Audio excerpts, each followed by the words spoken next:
ఉదార శక్తి 2026 అనేది భారతదేశం మరియు ఏ దేశం మధ్య నిర్వహించబడే ద్వైపాక్షిక వైమానిక విన్యాసం. మలేషియా. ఉదార శక్తి 2026 అనే ద్వైపాక్షిక వైమానిక విన్యాసం మలేషియాలోని సెలంగోర్లో ఉన్న సుబాంగ్ ఎయిర్బేస్లో 2026 ఆగస్టు 10 నుంచి 14 వరకు నిర్వహించబడింది. ఈ విన్యాసంలో భారత వైమానిక దళం మరియు రాయల్ మలేషియన్ ఎయిర్ ఫోర్స్ మధ్య తీవ్రమైన వైమానిక పోరాట విన్యాసాలు మరియు వ్యూహాత్మక సమాచార మార్పిడి జరిగాయి. హనుమాన్ అనే సాంకేతికత ఆధారిత వన్యప్రాణుల పర్యవేక్షణ మరియు సంఘర్షణ నిర్వహణ వేదికను ఏ రాష్ట్రం ప్రారంభించింది? ఆంధ్రప్రదేశ్. జాతీయ ప్రపంచ ఏనుగుల దినోత్సవ వేడుకల సందర్భంగా ఆంధ్రప్రదేశ్ ప్రభుత్వం హనుమాన్ అనే కార్యక్రమాన్ని ప్రకటించింది. దీనిని వన్యప్రాణుల పర్యవేక్షణ మరియు మానవ ఏనుగుల సంఘర్షణ నిర్వహణ కోసం రూపొందించబడింది. అధునాతన ట్రాకింగ్ టెక్నాలజీని ఉపయోగించి ఇది ఏనుగుల కదలికలను పర్యవేక్షించడం, స్థానిక ప్రజలకు ముందస్తు హెచ్చరికలు అందించడం, తద్వారా పంట నష్టాన్ని తగ్గించడం మరియు ప్రాణ నష్టాన్ని నివారించడం లక్ష్యంగా పెట్టుకుంది. 2026 హురున్ ఇండియా అత్యంత విలువైన కుటుంబ వ్యాపారాల జాబితా ప్రకారం ఏ కుటుంబం అగ్రస్థానం నిలిచింది? అంబానీ కుటుంబం. 2026 హురున్ ఇండియా కుటుంబ వ్యాపార ర్యాంకింగ్ భారతదేశంలోని అత్యంత విలువైన కుటుంబ యాజమాన్యంలోని వ్యాపారాలను వెలుగులోకి తెచ్చింది. అంబానీ కుటుంబం 25,82,800 కోట్ల విలువ గల రిలయన్స్ ఇండస్ట్రీతో మొదటి స్థానం నిలిచింది. ఇక బిర్లా కుటుంబం 8,13,700 కోట్లతో రెండవ స్థానంలో, ఆ తర్వాత 8,18,00 కోట్లతో జిందాల్ కుటుంబం మూడవ స్థానంలో నిలిచాయి. బజాజ్ 7,70,400 కోట్లతో నాలుగో స్థానంలో, మహేంద్ర 5,14,600 కోట్లతో ఐదవ స్థానంలో నిలిచాయి. లోక్సభ ఎఫ్సిఆర్ఏ అనగా ఫారెన్ కరెన్సీ రెగ్యులేషన్ అమెండ్మెంట్ అనగా సవరణ బిల్లును జేపీసీ అనగా సంయుక్త పార్లమెంటు కమిటీకి సూచించింది. ఈ జేపీసీలో ఎంతమంది సభ్యులు ఉంటారు? 31 మంది సభ్యులు. విదేశీ విరాళాల నియంత్రణ సవరణ బిల్లు 2026 అనగా ఎఫ్సిఆర్ఏ అనేది 2026 మార్చి 25న లోక్సభలో ప్రవేశపెట్టబడిన ఒక వివాదాస్పద భారతీయ చట్టం. ఇది ప్రభుత్వేతర సంస్థలకు అనగా ఎన్జిఓలకు అందే విదేశీ నిధులను నియంత్రించడానికి ఉద్దేశించబడింది. దీనిని సవివరమైన సమీక్ష కోసం సంయుక్త పార్లమెంటరీ కమిటీకి పంపారు. 2026 ఆగస్టు 12న ఈ ఎఫ్సిఆర్ఏ సవరణ బిల్లును జేపీసీకి పంపే తీర్మానాన్ని లోక్సభ ఆమోదించింది. సంయుక్త పార్లమెంటరీ కమిటీలో 31 మంది సభ్యులు ఉంటారు. వీరిలో 21 మంది లోక్సభ మరియు 10 మంది రాజ్యసభ సభ్యులు ఉంటారు. పొగాకు లేదా నికోటిన్ కలిగిన గుట్కా మరియు పాన్ మసాలా అమ్మకాలను ఏ రాష్ట్రం 1 సంవత్సరం పాటు నిషేధించింది? కర్ణాటక. కర్ణాటక రాష్ట్ర ప్రభుత్వం పొగాకు లేదా నికోటిన్ కలిగిన గుట్కా మరియు పాన్ మసాలా తయారీ, నిల్వ, పంపిణీ, రవాణా మరియు అమ్మకాలను 1 సంవత్సరం పాటు నిషేధించింది. రాష్ట్ర ఆహార భద్రత మరియు ఔషధాల పరిపాలనా శాఖ ఆహార భద్రత మరియు ప్రమాణాల చట్టం 2026 కింద ఈ నోటిఫికేషన్ను జారీ చేసింది. ప్రధానమంత్రి గరీబ్ కళ్యాణ్ అన్న యోజన కింద ప్రోగ్రామబుల్ డిజిటల్ రూపాయిని పూర్తిగా అమల్లోకి తెచ్చిన మొదటి కేంద్రపాలిత ప్రాంతాలు ఏవి? చండీగఢ్ మరియు దాద్రా అండ్ నగర్ హవేలీ. ప్రధానమంత్రి గరీబ్ కళ్యాణ్ అన్న యోజన కింద ఆహార రాయితీలను ప్రత్యక్ష ప్రయోజన బదిలీ చేయడానికి ప్రోగ్రామబుల్ డిజిటల్ రూపాయి టోకెన్లను అమల్లోకి తెచ్చిన భారతదేశంలోని మొదటి కేంద్రపాలిత ప్రాంతాలు, చండీగఢ్ మరియు దాద్రా అండ్ నగర్ హవేలీ. ఈ ప్రాంతాల్లో ప్రభుత్వం నిర్దిష్ట ప్రయోజనం కోసం ఉద్దేశించిన ప్రోగ్రామబుల్ టోకెన్లను నేరుగా లబ్ధిదారుల సిబిడిసి వాలెట్లో జమ చేస్తుంది. ముఖ్యమంత్రి యువ భవిష్య నిర్మాణ్ యోజన 2026ను ఏ రాష్ట్ర ప్రభుత్వం ప్రారంభించింది? ఉత్తరాఖండ్. ఉత్తరాఖండ్ ప్రభుత్వం ముఖ్యమంత్రి యువ భవిష్య నిర్మాణ యోజన 2026ను ప్రారంభించింది. పోటీ మరియు ప్రవేశ పరీక్షలకు సిద్ధమవుతున్న విద్యార్థులకు ఉచిత ఆన్లైన్ కోచింగ్ అందించడమే ఈ పథకం యొక్క లక్ష్యం.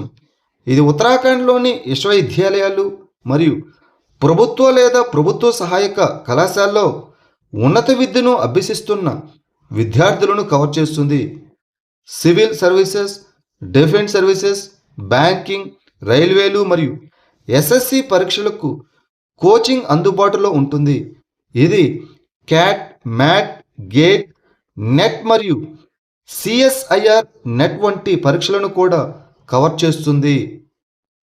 సంచార్ మిత్ర పథకం యొక్క ప్రాథమిక లక్ష్యం ఏమిటి? డిజిటల్ సాధికారత మరియు టెలికాం అవగాహనలో యువతను భాగస్వామ్యం చేయడం. టెలికమ్యూనికేషన్ల శాఖ డిఓటి అంతర్జాతీయ టెలికమ్యూనికేషన్ యూనియన్ యొక్క జనరేషన్ కనెక్ట్ యూత్ ఎన్వాయిస్గా 3 భారతీయ సంచార మిత్రుల ఎంపికకు సౌకర్యం కల్పించింది. ఈ సంచార మిత్ర పథకం ద్వారా భారత యువత చేసిన కృషికి ఈ ఎంపిక గుర్తింపునిస్తుంది. ఈ పథకం కమ్యూనికేషన్ల మంత్రిత్వ శాఖ పరిధిలోని టెలికమ్యూనికేషన్ శాఖ చేపట్టిన యువత కేంద్రీకృత కార్యక్రమం. ఇది డిజిటల్ భద్రత, టెలికాం మోసాల నివారణ మరియు ప్రభుత్వ టెలికాం కార్యకలాపాలపై అవగాహన కల్పించడానికి సంచార్ మిత్రులు అని పిలువబడే విద్యార్థి వాలంటీర్లకు శిక్షణ ఇస్తుంది. పెట్రోల్, డీజిల్పై మొట్టమొదటి వితంతు మరియు అనాథ సెస్ను ఇటీవల ఏ రాష్ట్ర ప్రభుత్వం నోటిఫై చేసింది? హిమాచల్ ప్రదేశ్. ఆగస్టు 2026లో హిమాచల్ ప్రదేశ్ ప్రభుత్వం హిమాచల్ ప్రదేశ్ విలువ ఆధారిత పన్ను సవరణ చట్టం 2026 కింద పెట్రోల్ మరియు హై స్పీడ్ డిజిటల్పై ఒక ప్రత్యేకమైన వితంతు మరియు అనాథ సెస్ను నోటిఫై చేసింది. ఈ సెస్ ద్వారా వసూలు చేసిన ఆదాయాన్ని రాష్ట్రంలోని అట్టడుగు వర్గాల మహిళలు మరియు పిల్లలకు మద్దతు ఇవ్వడానికి ఉద్దేశించిన ప్రత్యేక అనాథ మరియు వితంతు సంక్షేమ నిధికి జమ చేస్తారు. పౌరుల నుంచి భారతీయ భాష డేటా సెట్లను సేకరించడానికి భాషిని మిషన్ కింద ఏ క్రౌడ్ సోర్సింగ్ కార్యక్రమం ప్రారంభించబడింది? భాషాదాన్. భాషాదాన్ అనేది జాతీయ భాషా సాంకేతిక మిషన్ కింద ప్రారంభించబడిన ఒక ప్రత్యేక క్రౌడ్ సోర్సింగ్ కార్యక్రమం. వివిధ భారతీయ భాషల్లోని పౌరుల నుంచి విభిన్నమైన వాయిస్, టెక్స్ట్ మరియు అనువాద ఇన్పుట్లను సేకరించి ఓపెన్ సోర్స్ డేటా సెట్లను రూపొందించడమే దీని యొక్క లక్ష్యం. ఈ డేటా సెట్లను ఏఐ మరియు మెషిన్ లెర్నింగ్ మోడళ్లకు శిక్షణ ఇవ్వడానికి ఉపయోగిస్తారు. డిజిటల్ ఇండియా భాషిని విభాగం ఆధ్వర్యంలో నిర్వహించబడుతున్న ఈ ప్లాట్ఫామ్ ప్రాంతీయ భాషా వనరులను సుసంపన్నం చేయడానికి ప్రజల భాగస్వామ్యాన్ని ప్రోత్సహిస్తుంది. ఇటీవల వార్తల్లో కనిపించిన కొల్లిడం నది ఏ నది యొక్క ప్రధాన పాయ? కావేరి నదికి. భారత పురావస్తు శాఖ యొక్క త్రిచి సర్కిల్కు చెందిన పురావస్తు శాస్త్రవేత్తలు తమిళనాడులోని లాల్గుడి సమీపంలో కొల్లిడం నదిలో ఒక పురాతన నీటి నిర్మాణం యొక్క అవశేషాలను గుర్తించారు. చారిత్రాత్మకంగా కోలెరూన్ అని పిలువబడే కొల్లిడం నది తమిళనాడులోని కావేరి నదికి ఉత్తర దిశలో ఉన్న ఒక ప్రధాన పాయ. ఇది శ్రీరంగం సమీపంలో కావేరి నుంచి చీలి బంగాళాఖాతంలో కలిసే ముందు సుమారు 150 కిలోమీటర్ల దూరం ప్రవహిస్తుంది. 23వ అంతర్జాతీయ భాషా శాస్త్ర ఒలింపియాడ్ ఎక్కడ జరిగింది? రొమేనియా. 23వ అంతర్జాతీయ భాషా శాస్త్ర ఒలింపియాడ్ 2026లో రొమేనియాలోని బుకారెస్ట్లో జరిగింది. 40కి పైగా దేశాల నుంచి సుమారు 255 మంది వ్యక్తిగత క్రీడాకారులు ఇందులో పాల్గొన్నారు. భారత జట్టు 1 స్వర్ణ పతకం, 3 కాంస్య పతకాలు మరియు 1 గౌరవ ప్రస్తావనను గెలుచుకుంది. అంతర్జాతీయ భాషాశాస్త్ర ఒలింపియాడ్ అనేది సెకండరీ స్కూల్ విద్యార్థుల కోసం నిర్వహించే ఒక అంతర్జాతీయ పోటీ. ఇది నమూనా గుర్తింపు మరియు భాషా విశ్లేషణ వంటి నైపుణ్యాలను పరీక్షిస్తుంది. యువతను ప్రకృతి, వన్యప్రాణులు మరియు స్థానిక జీవవైవిధ్యంతో అనుసంధానించడానికి ఏ రాష్ట్ర ప్రభుత్వం యువన్ అనగా యువ మరియు వన్ అనే కార్యక్రమాన్ని ప్రారంభించింది? ఛత్తీస్గఢ్. ఛత్తీస్గఢ్ అటవీ శాఖ యువతను ప్రకృతి, వన్యప్రాణులు మరియు స్థానిక జీవవైవిధ్యంతో అనుసంధానించడానికి యువన్ అనగా యువ మరియు వన్ అనే కార్యక్రమాన్ని ప్రారంభించింది. అడవుల పట్ల సానుభూతిని పెంపొందించడం మరియు స్థానిక యువ పర్యావరణ నాయకుల నెట్వర్క్ను సృష్టించడం ఈ యువన్ యొక్క లక్ష్యం. భారతదేశాన్ని ప్రపంచ తయారీ కేంద్రంగా నిలబెట్టే కీలక రంగాలు అనే నివేదికను ఏ సంస్థ విడుదల చేసింది? నీతి ఆయోగ్. నీతి ఆయోగ్ ఆగస్టు 13, 2026న భారతదేశాన్ని ప్రపంచ తయారీ కేంద్రంగా నిలబెట్టే కీలక రంగాలు అనే నివేదికను విడుదల చేసింది. ఈ నివేదిక రసాయనాలు, వస్త్రాలు, టెలికాం అండ్ నెట్వర్కింగ్ పరికరాలు మరియు సోలార్ ఫోటోవోల్టాయిక్ తయారీ అనే 4 అధిక సామర్థ్యం గల తయారీ రంగాలను గుర్తించింది. దేశీయ విలువ జోడింపు, ఎగుమతులు, పోటీతత్వం మరియు భారతదేశ తయారీ పర్యావరణ వ్యవస్థను బలోపేతం చేయడమే ఈ నివేదిక యొక్క లక్ష్యం. మహిళా చేనేత కార్మికులను గౌరవిస్తూ Srujan voices from the loom అనే కార్యక్రమాన్ని ఏ మంత్రిత్వ శాఖ నిర్వహించింది? వస్త్ర పరిశ్రమ మంత్రిత్వ శాఖ, ద మినిస్ట్రీ ఆఫ్ టెక్స్టైల్స్.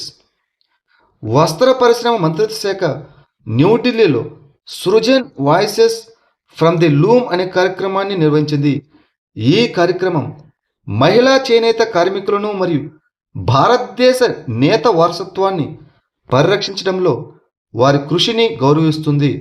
సాంప్రదాయ నేత సంప్రదాయాలను నిలబెట్టడంలో వారి పట్టుదల, సృజనాత్మకత మరియు పాత్రను ఈ కార్యక్రమం ప్రముఖంగా తెలియజేస్తుంది.